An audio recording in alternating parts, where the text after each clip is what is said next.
Imagine the Olympic Games, but without any of the best athletes in there. Well, that's what happened in 1984. Following the 1980 Olympics boycotted by the USA, the Soviet Union took the decision to also boycott the Olympics of 1984 that were held in Los Angeles, USA. At the time, they claimed that the main reason was security reasons for the Soviet athletes for some reason. But the only thing that matters is that they just didn't send any athletes there. Now, the reason why that matters, maybe in weightlifting more than in any other sports, is that from the mid-60s onward, all of the best weightlifters in the world were from the Eastern Bloc. And it wasn't just the Soviet Union that boycotted the Olympics, it was also Bulgaria, Poland, Cuba, really all of the great weightlifting countries you can think of. What that meant is that the Friendship Games were really the actual version of the Olympics.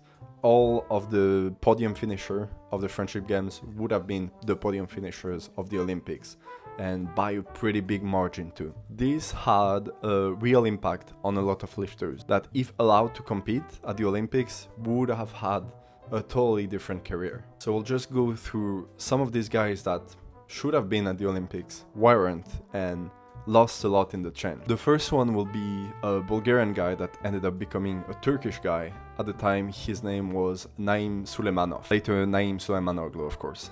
Back in 1984, he was already the best in the world in his category. At the time, this category was the 56 kilo weight class, the bantamweights, and in this weight class in particular, he was by far the best at the time. So right here and there, he became the lightest man ever to total 300 kilos, and he was still a teenager, still very deep in the junior ranks at 18 years old. Now, had he been able to participate in the LA Olympics, he would have been a 4 times Olympic champion.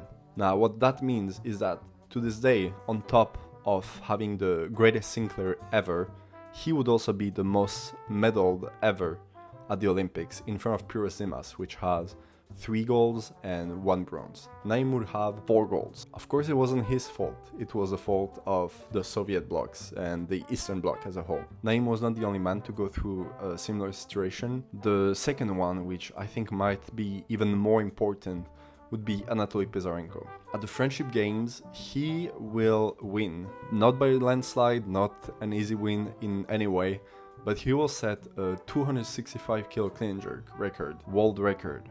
It was 4 kilos over the world record at the time, and it remains the second best clean and jerk of all time. Why that matters is that Anatoly Pisarenko had a rather short career. He first competed internationally in 1981, and his last competition was 1985.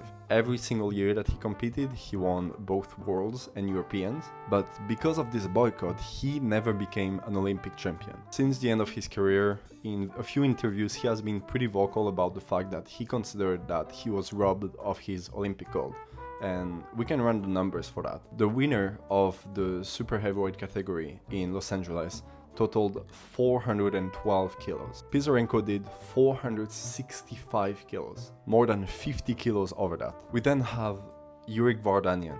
So Vardanyan already was an Olympic champion in the same category as he competed at the Friendship Games. In 1980 at Moscow, he actually became the lightest man ever to clean and jerk to total 400 kilos. And 4 years later, he wanted to repeat the feat, once again total 400 kilos or more, and become a double Olympic champion. And he did everything that he could. So he totaled 405 kilos.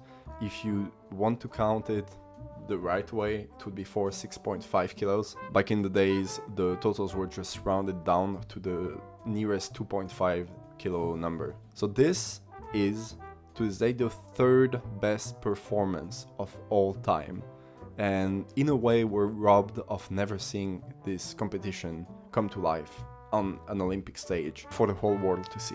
Yet another man that put out a stellar performance would be Viktor Solodov. Viktor Solodov is the best weightlifter to not be known at all.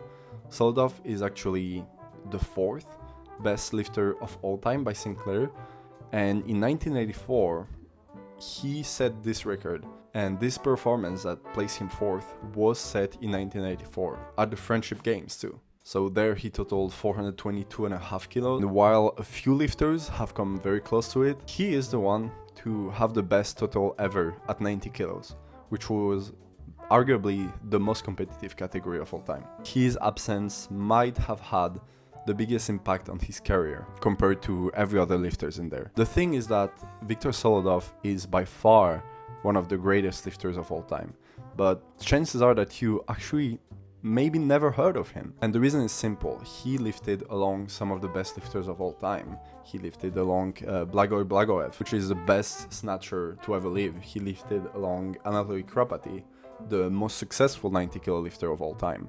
And while both of these guys, for example, have an accolade to their name, they have the Olympic champion, most successful lifter, best snatcher of all time, Solodov really has nothing but the total. He did win a few Worlds and Europeans, but that's basically it. And in a way, his career is very similar to the one of Pisarenko. He lifted for not very long, was one of the best to ever do it, but he was just much less flamboyant, much less of an interesting lifter in a way. He didn't have a very big personality, and because of this, the 84 Olympics could have been his call to fame. But he was denied that. And to finish this little story about the Friendship Games, I want to mention the 67.5 kilo category, which was a really interesting one. So at the time, Alexander Varbanov and Yanko Rusev were some of the best lifters out there. They both competed at 67.5 kilos despite being 75 kilo lifters, and there were some kind of drama internally in Team Bulgaria where they come from. At the time, Yanko Rusev was getting a bit older. He had competed since the mid-70s and was getting to the end of his career. But Alexander Varbanov was actually still going pretty strong and was just getting started, really. So in 1984, at the Friendship Games, Varbanov decided that he could win, and so he wanted to load what he needed to win. Out of respect, I guess, for Yanko Rusev, which was one of the great stars of the Bulgarian team, Varbanov will be asked to hold off. What that means is that on his third attempt, he will load the winning lift, but he'll not hold the bar until the buzzer was done. He just wanted to show the world, I guess, that he was the best lifter. He lifted it, dropped it before the down signal, and that was it. But back in the days, we still had a fourth attempt. So what he did is that he loaded the same bar again and tried it again. It was 200 kilos. He was the lightest man to ever attempt it, and he became the lightest man to ever successfully lift 200 kilos. This was one of the most interesting stories of the Friendship Games, and I guess if anyone is interested, we could go through a little bit in more details with every session, because all of them had some pretty interesting stories. But the thing to keep in mind is that the 1984 Friendship Games had on average a 20 to 40 kilos higher total than the winning total at the Olympics. The only very notable lifter of the 1984 Olympics will actually be Niku Vlad, who will win the 90 kilo class, and he is one of the only guys that would have placed on the podium at the Friendship Games too. He totaled 392.5, which would have actually been 22.5 kilos over the third place finisher at the Friendship Games. So the more you know.